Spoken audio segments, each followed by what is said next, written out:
Hello mga ka-Oflodor, mga ka-Doodles, mga ka-OFW, mga ka-Earthling, kumustamos mi amigos, mi amigas? Ngayon ay March 17, medyo sinisipag tayo magawa ng videos para bukas may mapanood kayo bago tayo gawa ulit. So ito naman ang inyong vlogger, nagsusumikap, nakukunti lang ang subscribers. Kung napadaan ka sa aking channel, don't forget, I am not a financial advisor. Wala po akong hiningi na pira, kundi ang hiningi ko ang libreng subscribe sa ating YouTube channel. So mga ka-doodles, mga ka-uploador, so silipin natin sa panahon ngayon, kailangan natin na mag-invest sa Philippine stock market. Huwag puro sahod asa lang mga ka-OFW. Mahirap ang panahon. So ito yung ngayon, nag-close ang market natin sa 6,026. Up siya ng 0.32% kahapon. So industrial, holding firms, services, mining, and industrial. So ICT, matibay talaga si ICT. Then we have BPI, then dito si GFC. So tumangat na yung natin, mga alaga. So pag-usapan natin yung utilities, So ano yung takbo? So si Maynilad, gaya ng dating natin na tatlo yung option natin eh. Ganyan, or bagsak siya dito, or bagsak pa diyan. So dito siya tumama, dito siya sa panggitna. Tapos parang action na siyang babalik. So burahin natin yung na yan para medyo maliwanag. Natin intindihin si Maynilad. Kasi sa mga panahon ng crisis, itong mga utilities, kasi kinukonsumo talaga ng natawag nito ng mga tao. So tuloy-tuloy pa rin yung diyan. So si Maynilad ay meron siyang sell order block dito na pula. So kailangan niyang ma-break yan siya, yung 20.5 para sungkitin naman niya tong dito, So baka magganon yan, pag napasok niya yan, magkonsumo na dyan. Pag naubos na itong mga seller to, dyan, ganyan. Saka angat naman, gagawa naman siyang panibagong So wala tayong makuha sa ating mga broker tungkol sa price target nito, kasi wala, bago pa lang kasi ito eh. Ngayong taon lang to siya November 25 nag-IPO. So swerte sa mga nakasama, nakaumpisa siya dito. 65%, wala pang pa lang, 4 na buwan pa lang, 65% na yung pera. So ganon yun kayo dito sa stock kasi yan may halong paswertihan din eh. Hindi pagpasok mo angat ka agad, minsan kasi may nag-IPO bumabagsak. Pero ito dahil nga services siya, kailangan ng tao, so talagang So ang ko dito, titingnan natin sa kung sa Fibonacci, pwede niyang mag-extend siya until dito sa 28, 161%. Yan yung niya sa Fibonacci. Tapos kung baka sakali gagawa siya ng Elliott wave to si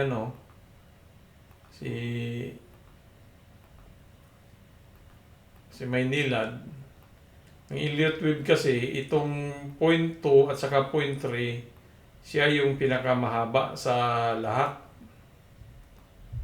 So kung ito yan siya, kung yan ganyan, sukatin natin to, dapat mahaba siya sa ganyang ganyang height. So kung Elliott wave siya, magkaroon ng 0.5, 5 puntos. So ito yung 0.3 niya na minimum. So dito na lang natin ni ano. Yan yung pinaka ano niya, yan. So ganyan. Yan yung pinaka minimum niya yan. So dapat siya yung mahaba kasi, so dapat ganun pa yan. So mga diyan siguro, ano natin yung point, ang target niya. Tapos yan. Saka na lang yung ano muna natin, ang target 0.3. So baka aabot siya ng 0.3, 36, mabilis na ano, galing dito. So kung 36, almost 100% sa within this year lang to. June 26, mabuo niya. Base sa kanyang train. Sa takbo, kung ganyan siya, tuloy-tuloy siya na mag-aangat kasi nag-pullback na siya dito eh. Nag-retrench na siya, di ba? Nag-retrench na siya. Takalin natin to. Yan. So, nag-retrench na siya. Pwede ding sungkitin muna niya to dito. Yung ano na yan, yung itong green, yung demand. Bago siya angat, ano. So, pwede ding gumanon kung hindi niya ma-resist tong ano na to. Yung 19.78. So, kung i-break niya tong 20.5, ay pwedeng umangat siya diretso. So, titingnan natin sa dating na panahon, so kung ano ka, bago ka lang, or nagano, so maganda to siya i-invest itong mga utilities na ganito. Tubig to eh. So, araw-araw na iniinom ng tao eh. Diba? So, kaya maganda to dito na habang mura pa. Kasi may income siya eh. Income na ano, wala. So, dito sa ano niya, tawag nito, technical sell. Tingnan natin kung may technical sell ba na ano. 20 lang yung 20.65, 21. So, wala tayong makitang sell order block nga. Resistant. Wala ding mga resistant yan. Nandito lang. Kasi wala, bago pa lang siya. So, walang record dito. So, wala tayong ano. So, yan lang. Sariling target price natin, 36 kay Maynilad. So, i-check natin si Manila Water. Magkapareha sila ng business eh. So, si Manila Water, nung nag-umpisa siya, saan ba siya nag-umpisa? So, marami tayong pinag-aaralan itong Manila Water. Eh. So, nag-umpisa siya dito sa 4, 5, ano. Tapos, nag-high siya dito, pinakamataas niya dito nagtaas siya ng 41. Mabilis ang akyat, di ba? So dito, ano siya diyan? 242. From 2009 to 2013, that is almost 5 years. Dito medyo pababa siya eh. Dito pandemic to na time. Dito na ganyan. Dito tumaas na siya. So, magandang ano, no? So, si Maynilad naman, target price ng natin, mga broker is 48, 41, 38. So, dito, banda. Dito yan sa banda sila. So, ngayon, ang ginawa ni Maynilad, Manila Water is nagkonso-konso siya dito, ano? Gumawa siya ng, up, down. Dito lang siya, nag-consolidate lang siya dito sa area na to. Diyan lang siya banday. Nag-consolidation. Ito, yan. Yan, o. So, diyan yung channel niya na ginagawa. So, maaaring hahataw na to kasi matagal na eh. Medyo ilang na. December 25 to 4 na buwan na, nag-konso-konso. Ito, nag-konso siya dito, June, August, 3 buwan lang. Ito ang pinakamataas na consult dito, May 24, August. So, May, April, June, 5.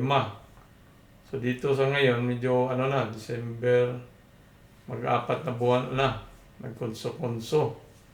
So, mayroon talagang chance na sasabog to si, si Metrobank at ma-hit yung target na yan. So, kailangan muna niyang lumabas siya dito sa box na to. Itong yung 43 na yan, kailangan ma-break niya yan at para umangat siya. So, sa ngayon, si Maynilad is bullish siya, bumalik siya, naka-green siya eh.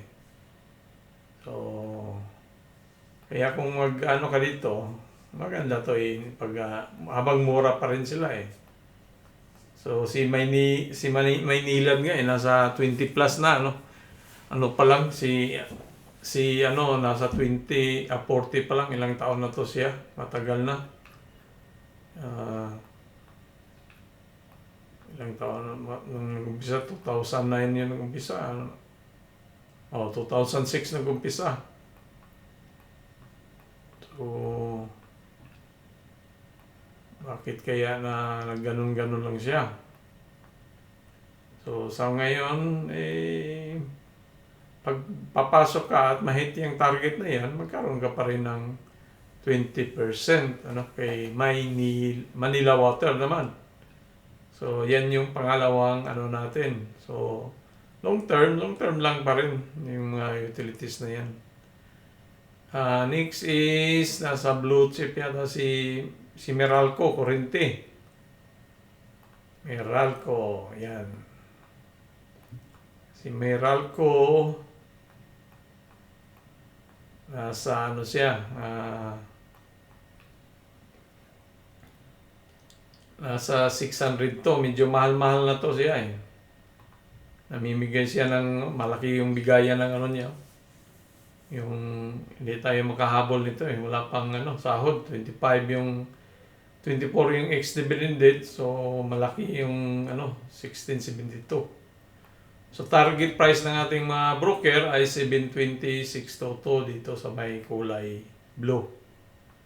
So nasa loob siya ng ating channel, si Manila Water. So andito siya, so baka i-liquidate niya itong mga order block na yan. Itong mga yung pula na yan, i-liquidate niya yan pag na-trigger. So dito, liquidate niya dyan, bababa mo na dyan hanggat angat na doon. So kailangan niyang i-break tong trend line natin, kasi nirespeto naman talaga niya yung trend line. Tingnan mo, ilang bisis dito bumalik, 4 na bisis na. Dito sa baba, ayan, resist din, diyan lang.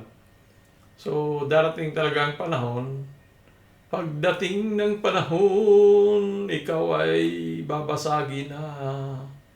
So baka ma-hit na yan, tumabreak niya itong 660 na trend line at pwedeng umangat ng 700. So kahit kung dito lang siya sa loob din kumikita ka pa rin, yan, 10% pa rin pag mo siya, buy and sell. So dahil nga kailangan ng mga tao ang kuryente at saka tubig, so tuloy-tuloy pa rin ang negosyo nito. Kikita at kikita pa rin, si Meralco. Merong to siya, yung si Hispanic. Hindi naman to siya kasi ang maraming ngayon dito kay Hispanic, si Meralco na rin, may hawak nito na malaki si Pangilinan eh. So ito maganda, mura pa lang, pinistock to siya, murahing stock, pero mayroon pa rin may chance to na lalago kasi binili, malaki na ang porsyento kay dito eh. Ang porsyento ng Meralco is marami na, mas malaki siya kaysa halos siya yung may hawak ng malaking Kaya nga itong Hispanic, papalitan daw ng pangalan para hindi na maging kay Libeste, di ba? Si Libeste yung dito eh, nagbiglang yaman daw. So, Pangilinan na maghawak. So, Imgin. Papalitan ng Imgin yata to. Yung pangalan nila. Meralco, General Electric, ano ba? Yung Imgin. Yun yung papalit nilang bagong pangalan eh. So, ito, solar, mga ano naman to, sa solar, ang ano nito is kuryente na solar. Ang ano, yan o. Solar company. So, maganda to siya na ano. Medyo matagal lang ang ano. Pero pag nagkaroon na to ng, yung ko may mga ano na yata eh, may sa New Ecija, parang may gumagana na yata sila eh. So, kukunti pa lang, may mga project kasi na ano. So, kung siguro dahil sa politika, eh, hindi ganong gumagalaw to, hindi nakakuha ng mga bagong project sa Department of Energy. So kung mapalitan na to ng pangalan, so ang imahe makikita is Meralco, di ba? So baka magano na to. Hahataw na to diyan. I-break na yan diyan.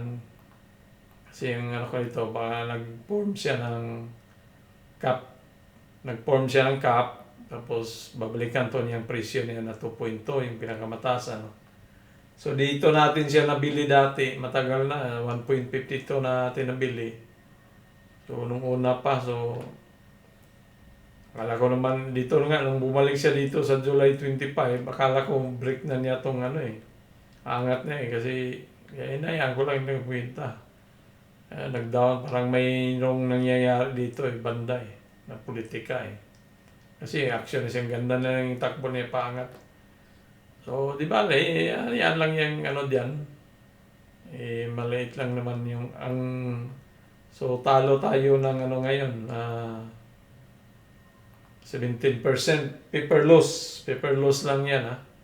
Pero dating pag na-hit niya tong ano, kikita naman tayo ng pag na-reach na yung 2.2, almost 50% sa kapital mo. So, habang mura pa, bili tayo nito. Kasi, solar to eh, magandang ano eh. So, pag napalitan na talaga to, hahataw to eh. Yung palitan na ng pangalan, hahataw na to. Kasi bakit naman mag-invest yung si Meralco dito kung hindi to profitable na negosyo, ano? So, talagang kailangan umangat to eh. So dito muna, so pag kung cap and handle yan, baka hit to, so ang target price talaga niya is dito sa 3.5 na yung aabotin niya. So galing yan dito yung ano, ito yan ang galing ilalim niya, yan, dinala natin doon sa taas. So pagdating dito sa ano, yan baka ganun muna yan, gagawa ng handle bago siya angat ano. So sa ngayon, diyan lang muna yung target price natin, 3.5. Kung kailan, hindi natin alam kung kailan makurinti itong spinning na to. Para hahataw na, magka-energize, magka-voltage spike. So yan lang po ang mga utilities na ating nire-review. Actually, yung tatlo lang yun eh. Maynilad, Manila Water, Meralco. Siningit ko lang tong spinning kasi part ng Meralco na to siya eh. So, yan lang. Adios mi amigos. Kumustamos? Huwag kalimutan mag-subscribe sa ating channel para naman madagdagan yung 14 na subscriber. Adios mi amigos, mi amigos, mi amigos. Mabalik-balik na lang eh. Babus!